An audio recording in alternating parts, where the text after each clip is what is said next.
Hi yes welcome to our channel. ఈ మధ్య కాలంలో బంగారం ధరలు ఒక్కోసారి అమాంతంగా పెరిగి ఆకాశాన్ని అంటుతున్నాయి, మరొకసారి ఘోరంగా తగ్గిపోయి నేలకు చేరుతున్నాయి. ఇటువంటి సందర్భాలు మనం చూస్తూ ఉన్నాం. అసలు ఏం జరుగుతుంది, ఎందుకు బంగారం వెండి ధరలు ఒక స్టేబిలిటీ లేకుండా విధంగా అమాంతంగా పెరిగిపోవడం లేకుంటే పూర్తిగా తగ్గిపోవడం చూస్తూ ఉన్నాం. దీనికి సంబంధించి అసలు ఏం జరుగుతుంది అనేది ఒకసారి డిస్కస్ చేయడానికి ప్రజెంట్ మనతో పాటు అనలిస్ట్ మైనంపాటి మురళీ శర్మ గారు ఉన్నారు. వారిని అడిగి తెలుసుకునే ప్రయత్నం చేద్దాం. నమస్కారం సార్. నమస్కారం. సో చూస్తూ ఉన్నాం, బంగారం ధరలు అయితే ఒక్కోసారి పెరిగిపోతున్నాయి విపరీతంగా, ఇంకోసారి విపరీతంగా తగ్గిపోతున్నాయి. అసలు ఇది సీజన్, పెళ్లిళ్ళ సీజన్ కాబట్టి మరి దీనికి సంబంధించి ఎలా ఉండబోతుంది, మున్ముందు బంగారం ధరలు పెరుగుతాయా తగ్గుతాయా? ఇప్పటి వరకు చూసుకుంటే పరిస్థితి ఎందుకు ఇంత స్టెబిలిటీ కనబడట్లేదు? ఈ పెరుగుదల తగ్గుదల చూస్తే దీన్నే మనం ఒక దాంతో పోల్చొచ్చండి. అతివృష్టి అనావృష్టి అంటారు. అతివృష్టి అంటే ఏంటంటే విపరీతంగా వర్షాలు పడటం, అనావృష్టి అంటే అసలు పడకపోవడం. అట్లా అప్పుడప్పుడు జరుగుతుంటుంది, సమాజంలో చాలాసార్లు జరిగినాయి. మరి ఇప్పుడు ఈ బంగారం రేటు కూడా చూసుకుంటే అలానే కనిపిస్తున్నది.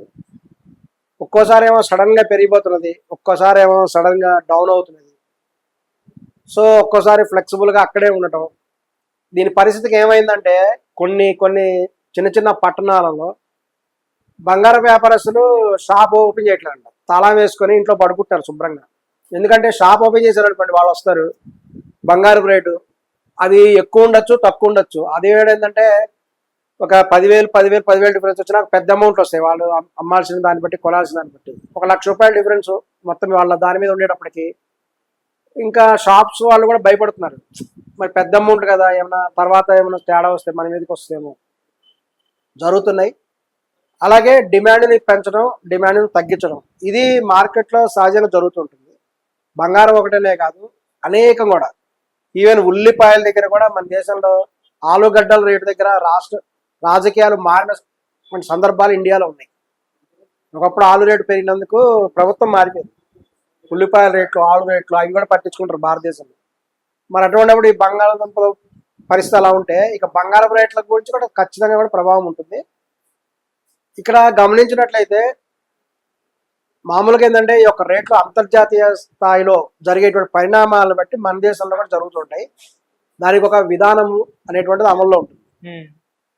ఎప్పుడైతే అమెరికా అధ్యక్షుడిగా ఒక ట్రంప్ అనేటువంటి వ్యక్తి వచ్చారో, ఆ ట్రంప్ గారు ఏంటంటే ఆయన పూర్తిగా కూడా అమెరికా గ్రేట్, మేము చాలా గొప్పవాళ్ళం, అమెరికాని ఇంకా నెంబర్ 1 చేయాలి, ఏదో కొన్ని సహజమే కదా, తన దేశ అధ్యక్షుడికి ఆ కోరికలు ఉండడం తప్పలేదు.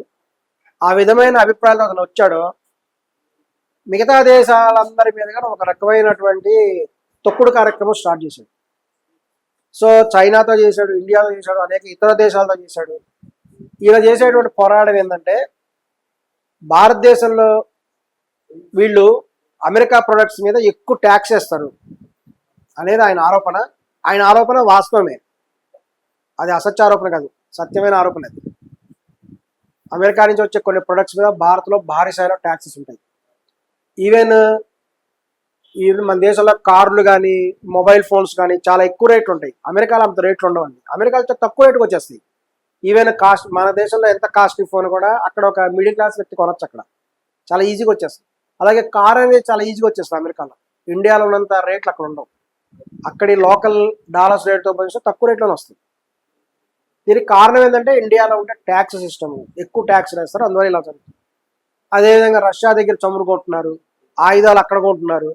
కాబట్టి ఇలా చేయడం వల్ల కూడా మాకు అంత మార్కెట్ ఏర్పడలేదు అనేటువంటిది అమెరికా వాళ్ళ యొక్క ఆరోపణ. ప్రధానంగా కూడా ఇండియా మీద కాన్సన్ట్రేట్ చేయడానికి కారణం ఏంటంటే ఇండియా ఇప్పుడు ప్రపంచంలోనే అతిపెద్ద మార్కెట్ ఇండియా. ఎందుకంటే ప్రస్తుతం జనాభా సంఖ్య హైయెస్ట్ ఎవరంటే ప్రస్తుతం ఇండియానే చెప్తున్నారు. ఎందుకంటే చైనాతో పోలిస్తే ఇండియా అనేది ఒక గొప్ప మార్కెట్ అనమాట. కారణం ఏంటంటే చైనా ఒకప్పుడు భారతదేశం కంటే ఎక్కువ జనాభా ఉన్నప్పటికీ వాళ్ళు కొన్ని విధానాలు అనుసరించారు. బలవంతం ఆపరేషన్ చేసేసి ఒకరు ముద్దు ఇద్దరు హద్దు అని మన దేశంలో ఒకప్పుడు అట్లా ఒకరే ముద్దు ఒకరే హద్దు అలా పెట్టేసి ఒకళ్ళు పుట్టగానే ఆపరేట్ చేసిపారు చైనాలో. ఈ విధంగా చేయడం వల్ల ఏమైందంటే కొంతకాలానికి చైనాలో ప్రకృతికి వ్యతిరేకంగా పోవడం వల్ల ఒక విచిత్రకరమైన పరిస్థితి ఏర్పడింది. ఒక కుటుంబంలో ఒకటే సంతానం ఉంటారు కాబట్టి, అబ్బాయి కానీ అమ్మాయి కానీ. వాళ్ళు పెరిగి పెద్దవాళ్ళు అయినప్పటికీ తగినటువంటి మ్యాచెస్ దొరకపోవటము, కొన్ని రకాల ఇబ్బందులు ఉన్నాయి. కానీ ఇండియాలో అలా లేదు. ఇండియాలో జనాభా ఏంటంటే చాలా వేగంగా పెరుగుతూ వచ్చింది. వాళ్ళ ఇంటి పరిస్థితిని బట్టి, వాళ్ళ యొక్క సెంటిమెంట్స్ని బట్టి వాళ్ళు జనాభా పెరుగుతూ వచ్చారు. సో సహజమైనటువంటి అభివృద్ధి రేటు ఇండియాలో ఉంది. సో దీనివల్ల ప్రస్తుతం ఏమైందంటే ఒక బలమైనటువంటి కొనుగోలు వర్గం అనేది కేవలం ఇండియాలో మాత్రమే ఉంది. ఇన్ని కోట్ల మంది ప్రజలు ఉన్నారు కాబట్టి వీళ్ళకు ఏ ప్రోడక్ట్ కనుక మంచిగా కనుక సేల్ అయిందంటే వాళ్ళకి విపరీతమైన లాభాలు వచ్చే అవకాశం ఉంది. సో ప్రతి కంపెనీ వాడు కూడా ఇండియా వైపు చూస్తున్నాడు. ఇప్పుడు ఇండియాలో కనుక మనం కస్టమర్స్ని పట్టుకోగలిగితే బాగా లాభాలు వచ్చేస్తాయి. మరి ఇటువంటి పరిస్థితుల్లో మన అమెరికా వంటి పెట్టుబడిదారు దేశాలు ఖచ్చితంగా వాళ్ళ కన్ను ఇండియా మీద ఉంటుంది. ఇండియా మీద కాన్సన్ట్రేట్ చేశాడు, సపరేట్ కాన్సన్ట్రేట్ చేశాడు ఆయన. సో ఎలా అయినా ఇండియా మార్కెట్ క్యాప్చర్ చేయాలి, ఆ విధంగా ప్రయత్నాలు కూడా చేస్తున్నాడు, డిస్కషన్లు కూడా జరుగుతున్నాయి. మరి ఇటువంటి సందర్భాల్లో ఆయనకు ఉండేటువంటి కొన్ని విధానాలను బట్టి ఆయన ప్రపంచ దేశాల మీద కూడా ఆయన యుద్ధ వాతావరణం చేయటము, ఒక చమురు కోసము అనేక దేశాల మీద యుద్ధం చేయటము, వెనజులా వంటి దేశం మీద యుద్ధం చేయటం. వెనజులా అధ్యక్షుడు తనకంటే బాగా డ్యాన్స్ చేస్తాడు, వెనజులా అధ్యక్షుడి మీద యుద్ధం చేశాడు ఆయన. వెనజులా అధ్యక్షుడు బంధించి తన ఇంటికి తీసిపోయాడు. చూడు ఇంట్లో నేనే బాగా డ్యాన్స్ చేస్తాను నిరూపించుంటాడు ఆయన వాళ్ళ వైఫ్ దగ్గర. ఇటువంటి విచిత్రమైన ఆలోచన తీరుంది ట్రంప్ గారికి. అతను ప్రపంచంలో అన్ని దేశాల మీద యుద్ధం చేస్తానని చేయటం, ఇరాన్ మీదకి వీళ్ళ యొక్క యుద్ధానికి సంబంధించినటువంటి వాటిని పంపించడము, మొత్తము సైన్యాన్ని పంపించి ఇవన్నీ చేసినప్పటికీ ప్రపంచంలో ఒక అస్థిరమైనటువంటి పరిస్థితి కూడా ఏర్పడింది. దాన్ని బట్టి చమురు కొనుగోలు బట్టి వీటి బట్టి అన్ని రేట్లు మారిపోతాయి. ఈ విధంగా అంతా గందరగోళమైన పరిస్థితి అంతా కూడా బంగారం రేటు మీద పడింది. అందులో భారతదేశంలో ఏంటంటే ప్రపంచంలో కూడా అన్ని చోట్ల కూడా భారతదేశంలో ఎక్కువ బంగారాన్ని ఇష్టపడతారు. వీళ్ళు తమను ధరించడానికి కూడా 7 వారాల నగరాన్ని కూడా చేయిస్తారు. అంటే ఒక్కొక్క రోజు ఒక్కొక్క సెట్ ఆడవాళ్ళు చేయిస్తారు. ఇటువంటిది ఇదివరకు ఉండేది ఇప్పుడు కూడా ఉంది. దానితో ఇండియాలో ఉండేటువంటి బంగారం ఏంటంటే బయట కనపడదు. చాలా మంది ఇళ్లలో కేజీల కొద్ది బంగారం ఉంది ఇండియాలో, ఇది వాస్తవం. ఇవన్నీ కూడా బయట పెట్టరు వాళ్ళు, కేవలం ఇంట్లోనే ఉంటాయి. అందుకనే మోడీ గారు కూడా ఆ మధ్య ఒక స్కీమ్ తెచ్చారు. మీ ఇంట్లో బంగారం ఇంట్లో పెడితే ఏమవుతుంది, దీన్ని లాకర్లో పెట్టండి, లేకపోతే గవర్నమెంట్ దగ్గర పెడితే మీకు కొంత అమౌంట్ వడ్డీలాగా కొంత అమౌంట్ కూడా ఇస్తాము అని చెప్పడం జరిగింది. అయినప్పటికి కూడా బంగారం అనేది బయటకు రాదు, బ్లాక్ మనీ కిందనే. చాలా మంది సెంటిమెంట్ రూపంలో కొన్ని వందల లక్షల కోట్ల రూపాయల బంగారం ఇండియాలో ఉంది. సో ఇటువంటి వాళ్ళకి ఆకర్షణీయమైనటువంటి వాతావరణం ఉన్నప్పుడు ఈ సమాజంలో, ఎస్పెషల్లీ అంతర్జాతీయ సమాజంలో వచ్చేటువంటి మార్పులను బట్టి, డాలర్ రేట్లో వచ్చే మార్పులను బట్టి, ఈ చమురు అనేటువంటి దాని అందులో కొనుగోళ్లలో అమ్మకాలు వచ్చే మార్పును బట్టి, ఆ ధరలో వచ్చే మార్పును బట్టి ఈ బంగారం రేటు విపరీతంగా పెరగటం. ఎందుకంటే కొనుగోలుదారులంతా బంగారం కొంటారు, అది స్టాండర్డ్గా మన దగ్గర ఉంటుంది. ఆ బంగారం రేట్లు విపరీతంగా పెరుగుతున్నాయి, వెండి రేట్లు విపరీతంగా పెరుగుతున్నాయి. సో ఇటువంటి పరిస్థితి కూడా ఉంది. దానితో ఏంటంటే ఈ మధ్య కాలంలో రియల్ ఎస్టేట్ అనేది కొంచెం తగ్గటం. ఎందుకంటే హైదరాబాద్ వంటి స్థలాలలో రియల్ ఎస్టేట్ కొంత డౌన్ అయింది. అలాగే అమరావతి కూడా అనుకున్నటువంటి స్థాయిలో కూడా అభివృద్ధి జరగట్లేదు. ఎందుకంటే మాగాణి భూముల్లో కన్స్ట్రక్షన్ చేస్తున్నారు కాబట్టి భవిష్యత్తులో ఎప్పుడైనా మాగాణి భూములలో మళ్ళీ వ్యవసాయానికి వెళ్ళిపోతాయేమో అనేటువంటి అనిశ్చిత పరిస్థితి ఉంది. దానికి కూడా అక్కడ ముఖ్యమంత్రి చంద్రబాబు నాయుడు కూడా చాలా జాగ్రత్తలు తీసుకుంటున్నారు. వారు కూడా అభివృద్ధి అనేది ఒకే చోట చేయకుండా అనేక చోట్ల డీసెంట్రలైజ్ చేసే విధంగా ఆయన కూడా ప్లాన్ చేస్తున్నారు. సో ఆయన అనుభవజ్ఞులు కాబట్టి ఆయన తెలుసు, ఇవన్నీ చంద్రబాబు నాయుడు గారు అనుభవజ్ఞులు కాబట్టి ఆయన ఒకే చోట అభివృద్ధి జరగకుండా డీసెంట్రలైజ్ చేసేటువంటి విధానం కూడా చేస్తున్నారు. సో ఈ విధంగా కూడా ఈ రోజున ఏంటంటే పెట్టుబడి ఎటు వచ్చిన బంగారం మీద పెట్టుబడి పెడితే సేఫ్టీ అనే అభిప్రాయం ఎక్కువ మంది పబ్లిక్లో ఉంది. సో అందువల్ల ఎక్కువ మంది ఏంటంటే మన దేశంలో కొనడానికి ప్రయత్నం చేస్తుంటారు. ఈ అంతర్జాతీయ స్థాయిలో ఉండేటువంటి ఈ అనిశ్చిత పరిస్థితి కూడా ఈ రేట్లు పెరగడానికి కూడా కారణం అవుతుంది. ఇందులో గుంపులో గోయిందా అన్నట్టు ఇక్కడ స్థానిక వ్యాపారస్తులు కొంతమంది ఆ బూచిని చూపించేసి వీళ్ళు రేట్లు పెంచడం కూడా చేస్తున్నారు. ఇది కూడా కొన్ని చోట్ల కారణం కూడా ఉంది. ఏదైనా సరే ట్రంప్ గారు ఉన్నంత వరకు ఈ అనిశ్చిత పరిస్థితి కొనసాగుతూనే ఉంటుంది.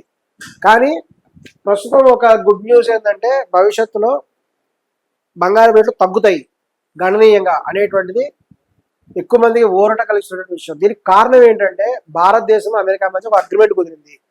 అదేంటంటే భారతదేశము అమెరికా ప్రొడక్ట్స్ కొన్నిటి మీద ట్యాక్స్ తగ్గించేటువంటి విధంగా నిర్ణయం తీసుకుంది.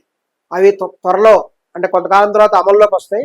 అవి అమలు కనుక వచ్చినాయంటే అమెరికా ప్రొడక్ట్స్ మీద ఇండియా ఈ ట్యాక్స్ కొంచెం తగ్గించింది కాబట్టి అమెరికా కూడా ఇండియాకు అనుకూలంగా కొన్ని ట్యాక్స్ వాళ్ళు తగ్గించడం విధానాలు కూడా పరస్పర సహకారంగా చేస్తారు. అంతేకాకుండా దుబాయ్లో కూడా కొన్ని మార్పులు చేశారు. ఈ మధ్యన కొంత బంగారం తీసుకెళ్లేటువంటి విధంగా కూడా వాళ్ళు అక్కడ మార్పులు చేయడం జరిగింది. వాటన్నిటి వల్ల కూడా కొంత బంగారం అఫీషియల్ గా భారతదేశానికి వచ్చే అవకాశం ఉంది. అలాగే దుబాయ్ సిటిజన్షిప్ కొంతమంది భారతీయులు కూడా తీసుకుంటున్నారు. వాళ్ళు అక్కడ సిటిజన్షిప్ తీసుకోవడం ద్వారా అంటే ప్రభుత్వమే కల్పించింది వాళ్ళకి. ఈ విధమైన చట్టబద్ధంగా కూడా తీసుకోవచ్చు. అక్కడ కొంత అమౌంట్ అక్కడ పే చేయడం ద్వారా, డిపాజిట్ చేయడం ద్వారా, లేకపోతే ఒక రకమైన వ్యాపార విధానం అమలు చేయడం ద్వారా ఈ విధంగా భవిష్యత్తులో కూడా ఎక్కువ బంగారం భారతదేశంలోనే రాబోతుంది. ఈ బంగారానికి మ్యాగ్నెట్ ఎవరంటే ఇండియానే అనిపిస్తుంది. ఇండియా ఒక మ్యాగ్నెట్ లాగా, ఇనుమునెట్లు ఆకర్షిస్తాం, మ్యాగ్నెట్ ఇనుమునెట్లు ఆకర్షిస్తాం, ఇండియా అనేది బంగారాన్ని ఆకర్షిస్తుంది. అది భారతదేశంలో ఉండేటువంటి ఒక కల్చరల్ విధానం. సో భవిష్యత్తులో కూడా ఖచ్చితంగా కూడా ఇప్పుడు ట్రంప్ గారు భారతదేశం మధ్య అమెరికా భారతదేశం మధ్య అనేటువంటి విధానాల వల్ల ట్యాక్స్ ఈ యొక్క తగ్గించడం, ఈ విధానాలన్నిటి వల్ల దానితో ప్రపంచంలో ఏర్పడేటువంటి స్థిరత్వం వల్ల కూడా ఖచ్చితంగా భవిష్యత్తులో బంగారం రేటు ఖచ్చితంగా తగ్గుతుంది అనేటువంటి నమ్మకం 100% ఉంది. అలాగే వెండి రేట్లు కూడా ఖచ్చితంగా తగ్గుతాయి. పెరుగుట విరుగుట కొరకే అని సామెత ఉందండి. ఆ సామెత ఊరికే రాలేదు. పెరగడం అనేది సహజ సిద్ధంగా ఏదైనా గ్రోత్ ఉండాలి, కానీ అకస్మాత్తుగా పెరగడం అనే దాన్ని క్యాన్సర్ అంటారు. క్యాన్సర్ని ఎవ్వరు కూడా దాన్ని యాక్సెప్ట్ చేయరు. క్యాన్సర్ని ఎవరైనా సరే ఆపరేషన్ చేసి ఆ గడ్డ తొలగించేస్తారు తప్ప క్యాన్సర్ని అభివృద్ధి అని ఎవరు అనుకోరు. అదేవిధంగా ఏదైనా గ్రోత్ పెరిగినా ఒక పద్ధతి ప్రకారం గ్రోత్ అనేది ఉండాలి తప్ప క్యాన్సర్ లాగా గ్రోత్ ఉండకూడదు. ఇది మన సమాజంలో చాలా మంది గమనించినటువంటి విషయమే. సో తప్పనిసరిగా కూడా భవిష్యత్తులో బంగారం రేటు తగ్గే అవకాశం ఉంది. ఇది 100% నిజము. బహుశా వచ్చే ఉగాది తర్వాత ఖచ్చితంగా కూడా భారతదేశంలో బంగారం రేట్లు తగ్గుతాయి. అంతవరకు కూడా మనం వేచి చూడాలి. నమస్కారం. Thank you so much.